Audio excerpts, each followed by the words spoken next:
John, so Trump won Ohio 2016, 2020, 2024. That would pretty much be a Trump state, a red state. There's only been one Democratic senator in the 21st century, Sherrod Brown. He was ousted by a Republican in the last election. So, it seems pretty clear cut, but of course it isn't. That's why you're there. Are voters in Ohio sounding more and more like Senator John Kennedy, whom we just heard right there? They don't have his Louisiana accent, Aaron, but they do have his complaint. Trump's in deep trouble as it appears the MAGA bubble is cracking. And the warning signs are not just coming from Democratic strategists or left-leaning cable news panels, but they're showing up in the data and they're also showing up in midterm projections. Most importantly, though, they're showing up in places that Trump is supposed to have locked down.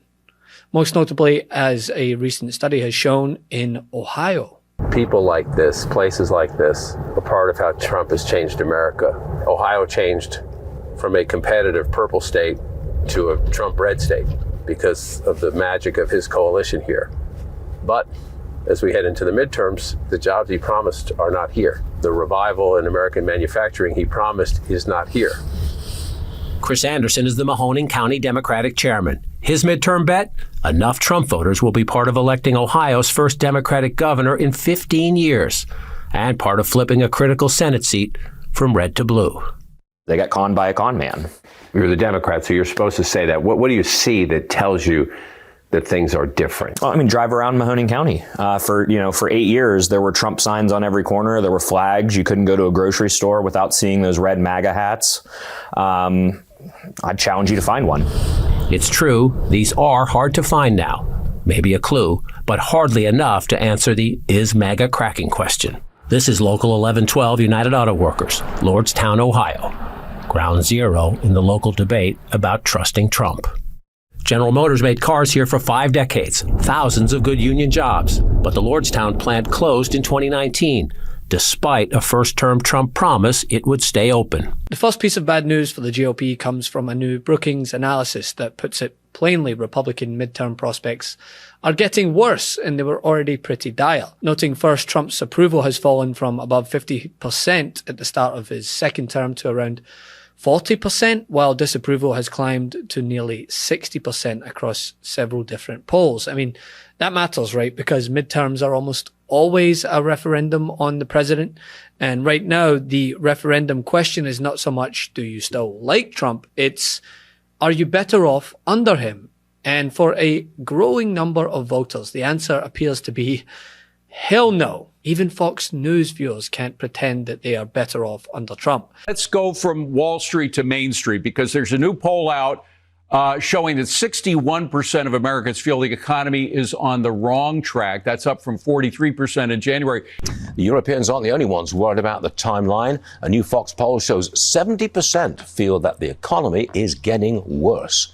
And the biggest problem is the economy. Brookings reports that Trump's approval is just 30% on inflation, 37% on the overall economy, 29% on healthcare, 38% on tariffs, and 41% on the Iran war. That is quite a problem there for the GOP. Now, living with the real-life consequences of an unconstitutional war that runs contrary to the America First policy that Trump ran on.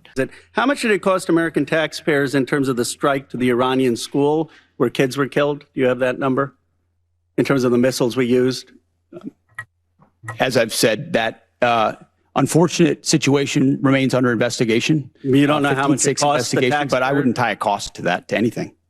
It's a reasonable question, no, sir? Our taxpayer money was going there. Do you know how much it will cost Americans in terms of their increased cost in gas and food over the next year because of the Iran war? I would simply ask you what the cost is of an Iranian nuclear bomb. I'm going to give you that opportunity. I would simply ask you what the... you're playing gotcha questions about domestic things. I'm not... You're saying it's a gotcha question to ask what it's going to be in terms of the increased cost of gas. Why won't you answer what it costs to prevent Iran from getting a nuclear bomb? I give you that, sir, but let me... What would it cost? What would you pay to ensure Iran doesn't get a nuclear bomb? What would you pay? I reclaim my time. Do you not know? You had no one do the analysis of what the increased cost of gas and food on the American people are going to be?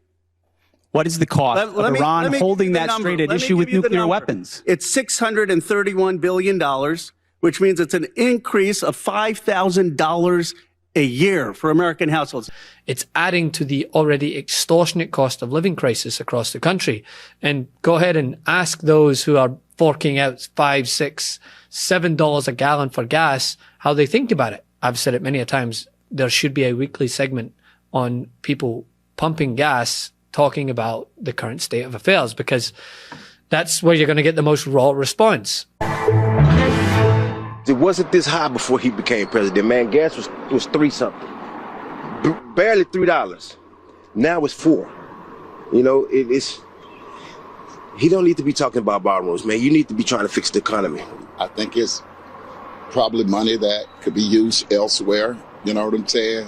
With the way the economy is, and people are starving. You know, there's a lot of stuff going on around America that needs to change. And if we can't change it or try to help change it, what's the purpose?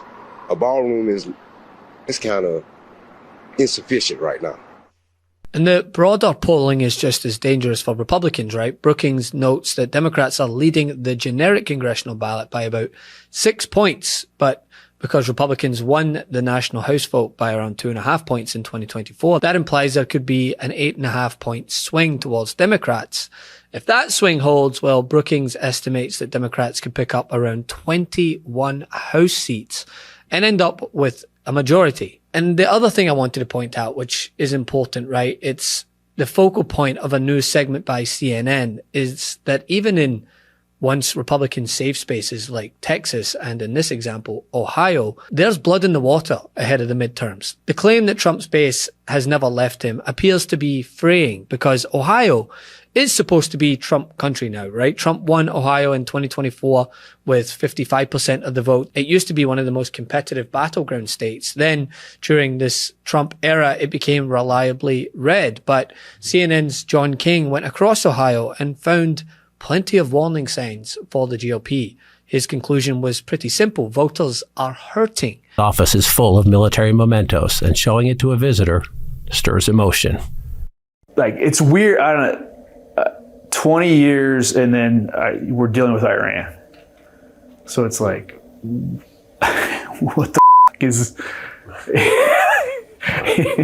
It's just it's a unique timing thing. Guys are trying to navigate their own healing journey, and now it's like, okay, it's scratching that scab again. Right. King voted for Trump in 2016, again in 2024, but he's voting for Democrats in 2026 because he believes the country needs to send Trump a midterm message. I am pro-military, and we have a strong need to protect this country. I know there are threats, and I know there are enemies that want to see the downfall of this country, but you can't be flippant about war. You cannot. Conversations with friends here and fellow veterans across the country convince him big change is coming. The shine's kind of coming off the Trump presidency. Really kind of see through the true core of who he is versus what he campaigned on. John, what other issues besides the war do Democrats think could help them in Ohio? Anderson, as you saw at the top of the piece, and here's the map from 2024. Look, Donald Trump won 81 of 88 counties, 81 of 88 in Ohio. So be skeptical about the Democratic chances. But the war in Iran may be taking some people like Dale King away. The manufacturing jobs the president promised, there are some, but there's no big renaissance like he promised. But you see the 81 of 88. This is the map Democrats think gives them hope, Anderson. Half of the counties in Ohio, more than half of them, your costs, the cost of your energy, the cost of your housing, the cost of your groceries are running ahead of your wages. So of the 88 counties, more than half. That's what the Democrats think, not just in Ohio, but across the country. But the fact that this state is in play after 10 years of being out of play, just that in and of itself tells you this is a very different midterm year. You see, this isn't just about one state. This is about succession of the MAGA movement, because if Ohio starts moving away from Trumpism, that's a direct problem for J.D. Vance, right? Because not only does he have the same amount of charisma as a piece of stale bread, he is a Republican politician from Ohio that is supposed to be the heir, the next generation MAGA vessel. I mean, the man is trying to prove that Trumpism can exist after Trump. And if voters in his own political backyard start souring on the movement, that's not just a small problem for the GOP. Ohio is home to J.D. Vance, obviously, and he's expected to run for president, obviously. But from what you're looking at there, how much of all of this is a major warning sign for him? It's one of the reasons we're here. Number one, is this really competitive? Democrats haven't had a governor in 15 years. You mentioned Sherrod Brown got beat in the last election. Can he come back? That's part of it. But does MAGA survive Trump? Does the MAGA movement survive Trump? You were just talking about Joe Rogan, all these critics of Trump. What about Trump voters? What do they do when they're hearing from some of the voices they like and respect what to do? It's not just J.D. Vance here. If Republicans get shellacked in the elections, Democrats take the House. Maybe if they won Ohio, they get close, or maybe they even take the Senate. We'll see how that plays out. That would be a repudiation of Trump, which of course would hurt J.D. Vance. He's Trump's vice president. If the Republicans get shellacked in the midterms, guess what? There will be more Republicans running in 2028 saying we need to go in a different direction. Sorry, J.D. Vance. We need to get away from Donald Trump, away from Trumpism, away from tariffs. There's another test here, though. Does the MAGA movement survive is one big question. Well, guess who's likely to be the Republican nominee for governor here in Ohio? Has to win a primary first next month. But Vivek Ramaswamy, remember him? He views himself as the next generation Trump. He's likely to be the Republican candidate for governor here. So Ohio is number one of test of whether Democrats can get their act together and make this a battleground state again. When I started doing this, I would come here every 2 years because Ohio was a battleground state. It has not been in the decade of Trump. So that's one big test. The other question is, does MAGA survive Trump, and do the midterms hurt J.D. Vance and Vivek Ramaswamy? If Democrats take the House and maybe even win or become more competitive in Ohio and get close to the Senate, that would be a complete repudiation of Donald Trump. And aside from J.D. Vance, there's also Vivek Ramaswamy, who's running for governor of Ohio, and he's backed by Trump, Vance, and the Republican establishment. But according to a Bowling Green State University poll cited in the Daily Beast, Ramaswamy leads Democrat Amy Acton by just 1%. He is at 48% and she's at 47%. I mean, this is Ohio again, a state that Trump won comfortably. But just like Texas, it looks like another stress test for the GOP. So yeah, the cracks are showing up in the polls, in the midterm map, and even in places like Ohio, which means the MAGA bubble might still be intact, but it is definitely no longer airtight. Love this video? Support independent media and unlock exclusive content, ad-free videos, and custom emojis by becoming a paid member of our YouTube channel today. You can also gift memberships to others. Let's keep growing together.